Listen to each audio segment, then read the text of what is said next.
नमस्कार दोस्तों। ज्योतिष का सफर में सभी भाई बहनों को नरेश गांधी का सादर प्रणाम। ये हमारा 337वां एपिसोड है जिसका नाम है दाम्पत्य जीवन के अद्भुत सूत्र।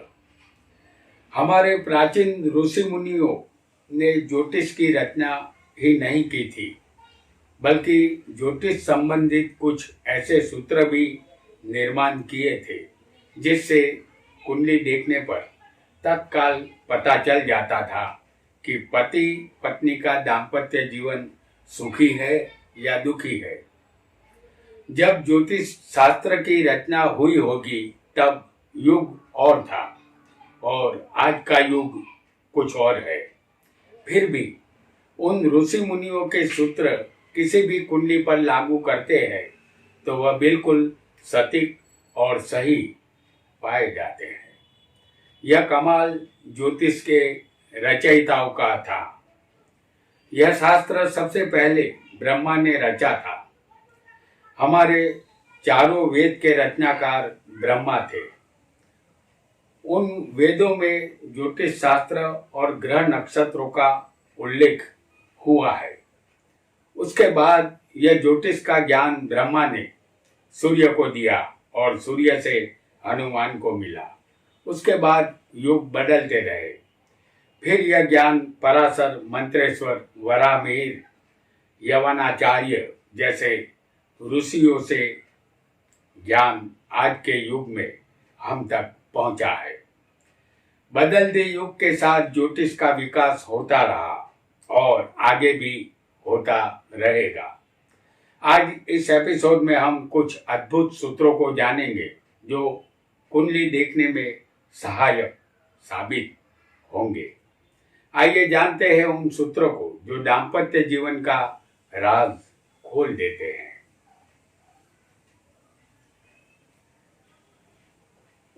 आपका लग्न कोई भी हो, हमने इस कुंडली में सिर्फ लग्न लिखा है।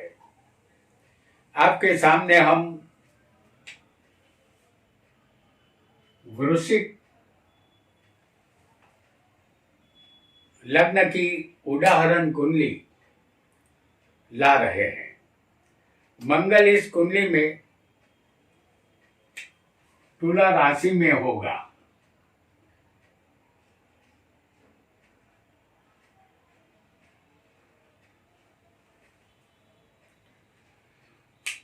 मंगल इस कुंडली में तुला राशि में 12वें होगा। आपका कोई भी लग्न हो, तुला राशि आपकी कुंडली में कहीं भी हो सकती है, लेकिन तुला राशि में मंगल आपकी कुंडली में कहीं भी बैठा होगा तो अपने जीवन साथी से आपको दुख ही मिलेगा। इसका कारण यह है कि शुक्र काम वासना का कारक है। तुला शुक्र की राशि है और मंगल तुला राशि में अपने शत्रु की राशि में होते हैं। परिणाम स्वरूप दाम्पत्य जीवन मधुर नहीं रह पाता। यह योग स्त्री पुरुष दोनों की कुंडली पर लागू होगा। वैवाहिक जीवन चलेगा, लेकिन जीवन साथी से मन दुख यहाँ अवश्य रहेगा, क्योंकि तुला राशि शुक्र की राशि होती है और मंगल इस राशि में शत्रु के घर में होते हैं। इस वजह से यहाँ पति पत्नी में मतभेद रहता है। आइए एक और योग को भी समझेंगे। आपका कोई भी लग्न हो, हम यहाँ उदाहरण कुंडली मेष लग्न की ला रहे हैं। यदि 10वें स्थान में किसी को शनि होगा तो आप सुखी अवश्य बनेंगे, लेकिन अपने जीवन साथी से दुख अवश्य मिलेगा। पति पत्नी में सदा यहाँ घर्षण होता रहता है, क्योंकि शनि की 10वीं दृष्टि सप्तम स्थान पर आती है और शनि एक विच्छेदात्मक ग्रह है। वह दाम्पत्य जीवन के सुख में कमी लाता है। यह योग स्त्री पुरुष दोनों की कुंडली पर लागू होगा, क्योंकि शनि विच्छेदात्मक होने की वजह से सप्तम स्थान जो पति पत्नी का होता है, तो शनि की 10वीं दृष्टि इस स्थान पर आने से यहाँ प्रॉब्लम पति पत्नी में आता है। आइए एक और योग को भी यहाँ हम समझेंगे। आपका लग्न कोई भी हो, हम यहाँ सिंह लगन की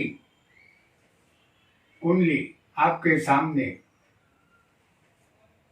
उदाहरण कुंडली प्रस्तुत कर रहे हैं और लग्न में ही चंद्र आपको दिखा रहे हैं।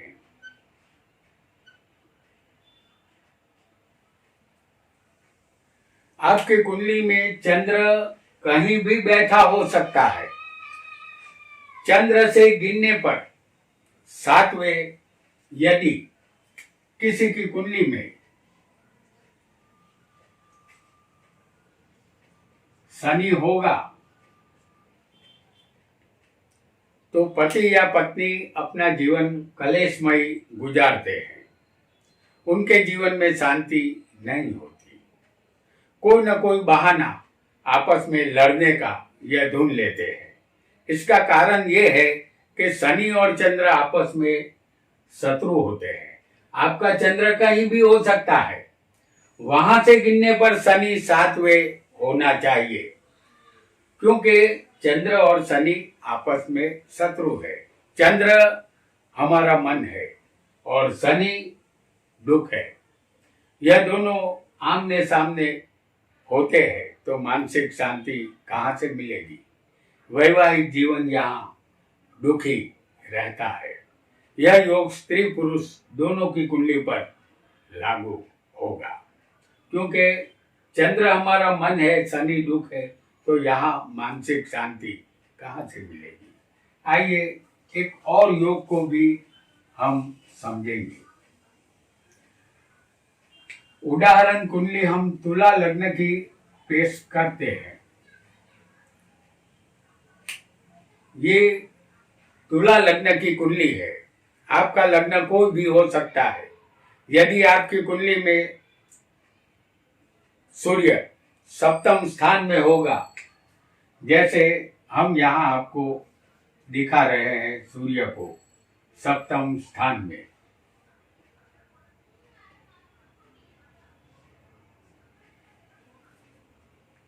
जो इस कुंडली में मेष का सूर्य होगा तो आपको अपने जीवन साथी का सुख कम मिलेगा।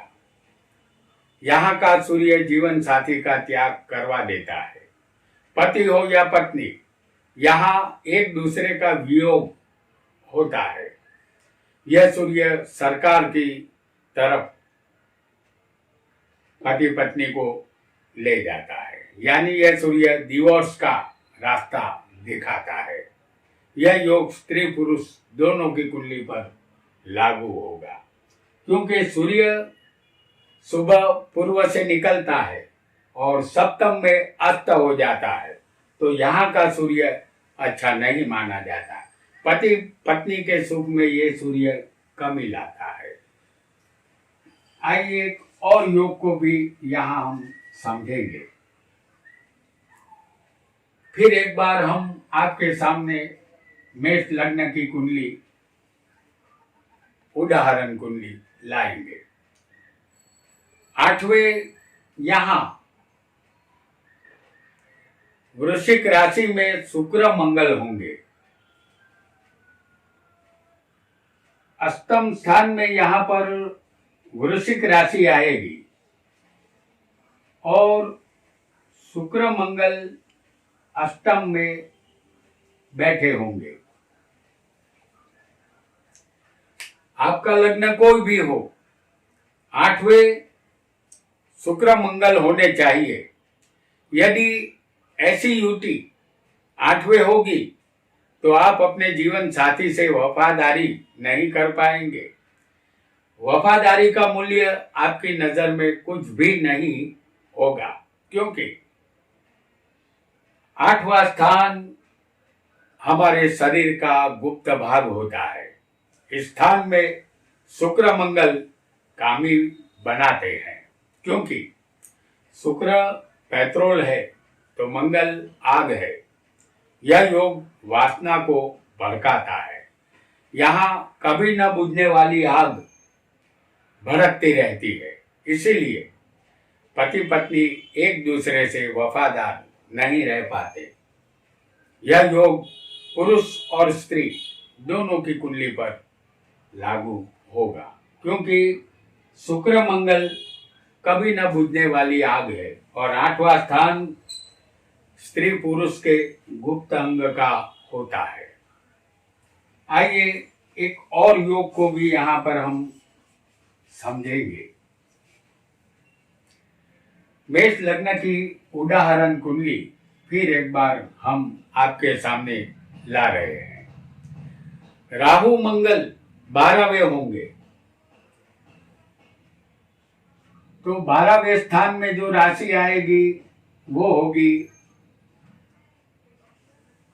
मीन राशि। राहु मंगल 12वें होंगे, आपका लग्न कोई भी हो, ये एक उदाहरण कुंडली है। राहु मंगल यदि 12वें होंगे तो जीवन साथी से अनबन रहेगी। वैवाहिक जीवन से दुख ही मिलेगा, क्योंकि 12वां स्थान आपका बेडरूम है। वहां 2 पापी ग्रह आपको चैन की नींद सोने नहीं देंगे। वैवाहिक जीवन का सपना एक कांच का सपना साबित होगा, जिसे एक दिन टूटना ही होता है। इस स्थान में राहु मंगल संसार के दुख का अनुभव करवाते हैं और वह अनुभव तलाक का भी हो सकता है। ऐसा आपको समझना है। यह योग स्त्री पुरुष दोनों की कुंडली पर लागू होगा। राहु मंगल को पापी ग्रह कहते हैं। हालांकि यहाँ पर राहु मंगल यदि आपके बेडरूम में आ जाएंगे तो ये दोनों पापी है, तो यहाँ का सुख ये नहीं लेने देते। आइए एक और योग को भी यहाँ पर हम समझेंगे। आपके सामने फिर एक बार मेष लग्न की कुंडली हम प्रस्तुत करेंगे, जो उदाहरण कुंडली है। सप्तम के मालिक, यहाँ सप्तम के मालिक बनेंगे शुक्र। सप्तम के मालिक और दशम के मालिक की युति किसी भी स्थान में होनी चाहिए। तो सप्तम के मालिक शुक्र है और दशम के मालिक जो शनि है, इन दोनों की युति किसी भी स्थान में होगी तो वैवाहिक जीवन दुखी रहेगा। सप्तम के मालिक शुक्र और दशम के मालिक शनि, यह दोनों हम आपको 10वें स्थान में दिखा रहे हैं।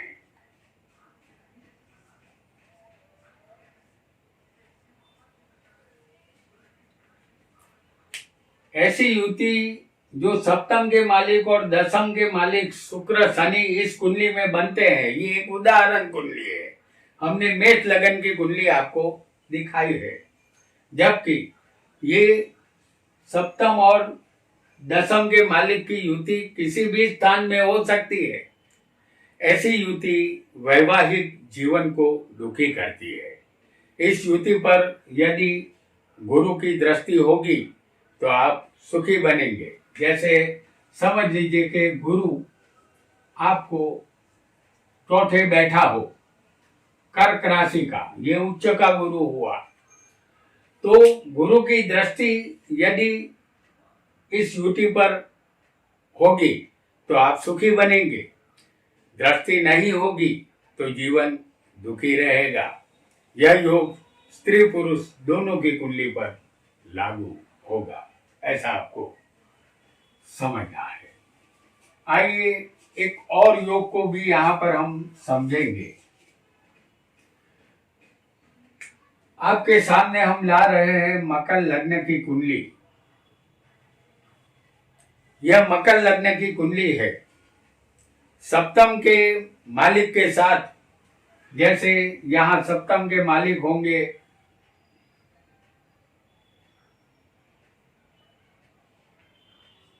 चंद्र, सप्तम के मालिक के साथ गुरु शुक्र जुड़ेंगे तो आप सुखी बनेंगे।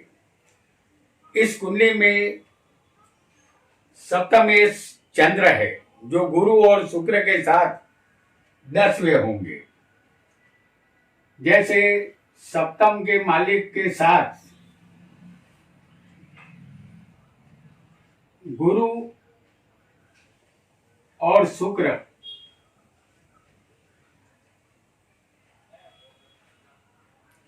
10वें होने चाहिए। चंद्र जो सप्तम के मालिक है उसके साथ शुक्र गुरु होने चाहिए। तो आपका लग्न कोई भी हो, सप्तमेश के साथ गुरु शुक्र होंगे तो आपका कभी भी तलाक नहीं होगा। एक ही जीवन साथी जीवन भर चलता रहेगा। इसका कारण यह है कि गुरु और शुक्र नैसर्गिक शुभ ग्रह है जो हमेशा शुभ फल देते हैं। इस वजह से जातक का वैवाहिक जीवन सुखी बनता है और वह एक खुशहाल जिंदगी जीता है। वह तमाम सूत्र जो स्त्री और पुरुष दोनों की कुंडली में लागू होंगे। चंद्र यहाँ सप्तमेश है, शुक्र गुरु नैसर्गिक शुभ ग्रह होने की वजह से, और ये केंद्र में है, अशुभ स्थान में नहीं है। इस वजह से ये योग सुखी करता है, चाहे ये योग स्त्री की कुंडली में हो या पुरुष की कुंडली में, ये सुखी करने वाला योग माना जाएगा। तो दोस्तों, यह थे वैवाहिक जीवन संबंधित कुछ सूत्र जो सत्य है और सटीक भी। कुंडली में आप इसे बिल्कुल सही पाएंगे। यदि आप किसी भी कुंडली पर इसे लागू करेंगे और देखेंगे तो ये बिल्कुल सही पाएंगे। आज इतना ही। आपका बहुत बहुत धन्यवाद।